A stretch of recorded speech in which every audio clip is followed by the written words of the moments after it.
Hi friends. During this pandemic period, we all trying our best to keep away from all this COVID business. Yeah, I mean, we're trying, making sure that we are wearing masks when we go out, we are keeping social distance, and also we are not meeting with our friends and loved ones. I mean, it's a trying time. And still, there will be some people who will be actually going down with this viral infection. Symptoms like sore throat, dry cough, fever, loss of taste or smell. Before we have any such incidents, I think we need to really make sure that there are few items, few devices at home, which will be great help for us to assess how dangerous level we are on, and we can very easily then consult our doctors if there is a danger in us to getting things worse than what it is. So this is a pulse oximeter, which is a small, very simple device which we can get from online nowadays. You can buy, not very expensive either. That is a must nowadays. You should keep that at home. Basically, it measures the level of your oxygen in your lungs. And what you do is you just put your index finger into this device, and then you just wait for maybe a few seconds, and then you can see the reading over here. The lower reading is just giving you a pulse rate, and on the top it is your oxygen level in your lungs. So that is very important. And if your level of reading is between 95 to 100, then it's very satisfactory. But if it goes below 94, then I think you must consult your doctor, because that is a bit, you need to have medical advice for that. The other thing which you need to have, and that is blood pressure monitor at home. This is also important. So that is something which you keep at home. And the third thing is your thermometer. So thermometer is also, I mean, there are various kinds of thermometers nowadays. You can get very cheap device. Again, why these things you need at home is that if you get COVID, then these are the 4 readings which you need to actually pass on to your doctor. One is your oxygen saturation level in your lungs, as well as the other thing is your pulse rate and your temperature and your blood pressure.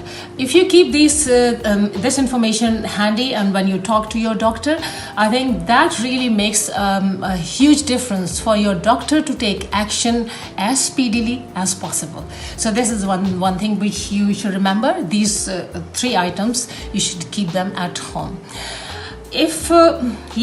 Now if you go down with the COVID infection, then one thing which you have to remember is that lying down on your back is not recommended, because the reason is that most of the airways in your lungs, they are situated at the back, and they could be squashed if you're lying on your back. So you just lie down on your stomach.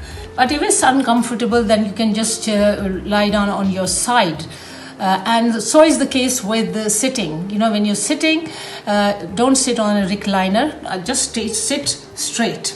So this is also important. And meanwhile, you just can do the steaming as well as the gargling, and I think hot soups and hot drinks, herbal teas, they are recommended. That you should just carry on taking them, and make sure that you're not taking cold drinks, or any desserts or any ice creams during that period especially. During this period, breathing exercises are also very important. I have this video, if you can watch on breathing exercises. But one exercise which is very important nowadays, that will be really deep breath, and taking it out, in and out, has to be really deep. And what you do is just breathe in deeply, pause, and breathe out with this pressure.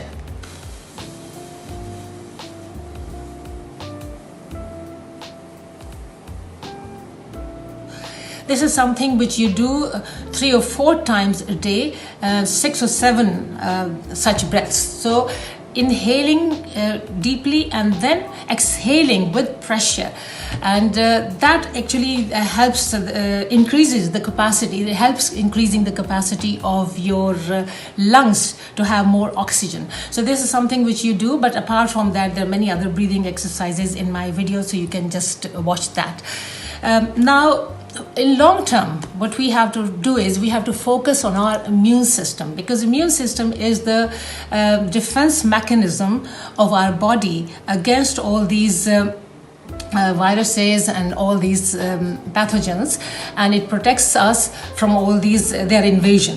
So we need to do that, and there are few steps which we keep talking about, and that is lower the stress in your life, as well as you just eat well and sleep well, and exercise. Of course, exercise, and especially in fresh air.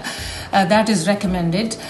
When we say we're talking about food, I think that's very important, that you just include a lot of fresh foods, fresh fruits, vegetables, less processed foods. These are the things which we need to really keep in mind. So now I would say finally that I hope that all these very, very small steps which you can take for yourself, as well as you can pass on this information to your loved ones, because if somebody gets this infection, if they go down with the symptoms, at least they will have some help initially, and then they can consult their doctors later on. And hope everything goes well with you. Keep safe, keep healthy, and I'll see you next week again.